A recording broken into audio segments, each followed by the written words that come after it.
Cry Machina. This is a JRPG that I've had my eye on for a while now. I mean, the fact that it tells a futuristic sci-fi story with fast-paced action combat and mechanical girls made it hard for me to ignore. Cry Machina was developed by FURYU Corporation, who are also the developers of Monark, Trinity Trigger and Crystar. In fact, Cry Machina is a spiritual successor to Crystar, but there's absolutely no requirement to have played Crystar first, as they are unrelated. Now, during the early days of my Cry Machina playthrough, I was unsure how I felt about it, but it eventually grew into a highly enjoyable experience with a story that I found very engaging. The game isn't for everybody, but if you're into dialogue-heavy sci-fi stories with fast-paced, crazy action combat, then this is definitely worth looking into. Before we get into the review, if you liked this video, hit that like button and sub for more JRPG content coming soon. You can also hit the super thanks if you'd like to support the channel. I'd also like to thank NIS America for the review code, and all footage that you see is taken from the PS5 version of the game. Cry Machina is set for release on the 24th of October for the PS4, 5, Switch and PC, with the demo out now.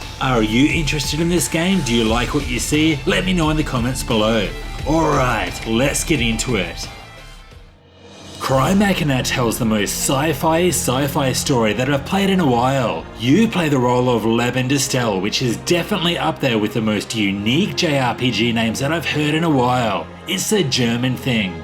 Leben wakes up in a strange techie environment, absolutely clueless as to where she is or what's going on. Turns out, she died 2,000 years ago, shortly before humanity went extinct due to a war, and now she's been brought back from the dead in a mechanical body. She's also apparently the chosen one, the one said to be a real human. Anyway, just prior to humanity's extinction, a group of humans launched a spaceship called Eden in hopes of preserving their species. Eden was programmed to run through 8 self-evolving AI lifeforms known as Deus Ex Machina. For the past 2,000 years, these AI constructs have continued to evolve while expanding Eden, all for humanity's eventual resurrection. All was good until recently the first Deus Ex Machina disappeared, and this put things into chaos. Leben and her companion's job is to survive, quell the rampage between the remaining Deus Ex Machina, and somehow revive the human race. Cry Machina immediately poses many questions, and you'll spend the vast majority of the game learning about the world, how things work, and why things have become the way that they are. The story is complex and full of twists and turns, but it was my favorite part of Cry Machina. However, I am a huge sci-fi fan, and this kind of story is my jam. If you're not into complex story-focused futuristic sci-fi narratives, then this one might not be for you.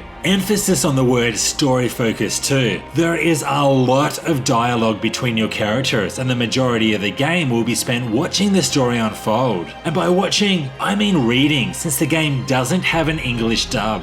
The game is 100% voiced, and it does sound good as far as Japanese voiceovers go, but I do feel that quality English dubs was important, particularly in a game that focuses so heavily on its dialogue.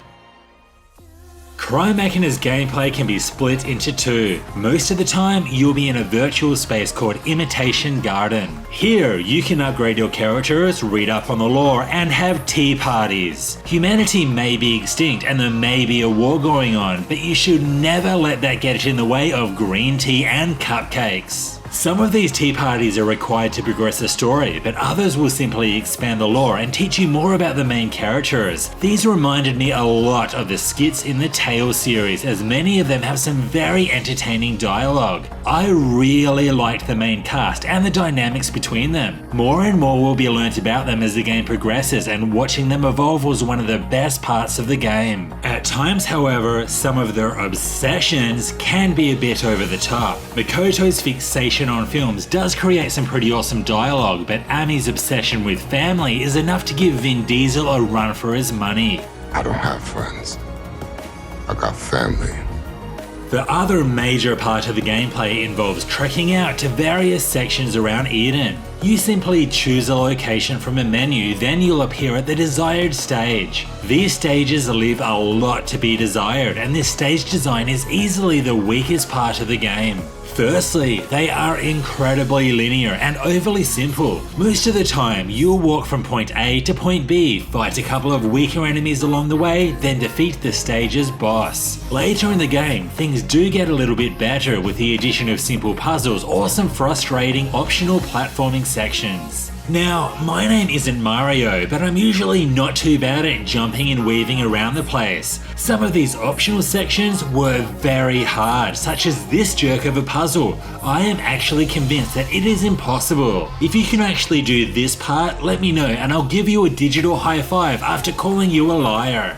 To make the stage design even worse, they all look very similar. Yes, you are meant to be in an empty, desolate, high-tech structure, but there is very little to set each area aside from one another, save for a few different colors here and there. The one thing I did like in these stages, however, is the ability to teleport to optional areas with super-powered bosses. This makes it worth returning to completed stages at a later date because these bosses will initially be impossible to defeat. The rest of the visuals look okay, but I did really like the character designs. I just wish there were more cinematic style scenes with better animations to help bring them to life. For each mission, you take control of one single character, and this is usually determined by what's happening in the story. Each character has a slightly different playstyle. Levin, for instance, is weaker, quicker, and uses a short-range shotgun, while Amy is much slower with her axe but can deal massive damage. When in battle, you can perform melee attacks and ranged attacks, and by perfectly timing your dodges and blocks, you'll be rewarded with various temporary advantages. The major mechanic that allows you to personalize your playstyle is the 2 auxiliaries that each character can equip. These work on a cooldown and provide a range of options such as short, mid or long ranged attacks, defensive options or support. These can further be personalized by customizing the unique trees with sentiments. The sentiments that are set on an auxiliary's EX path will only activate if certain conditions are met, such as if an enemy is down or if you're a certain distance from an enemy. Now, you will always be getting new auxiliaries, each with their own pros and cons, and I really love the possibilities that they provided in battle.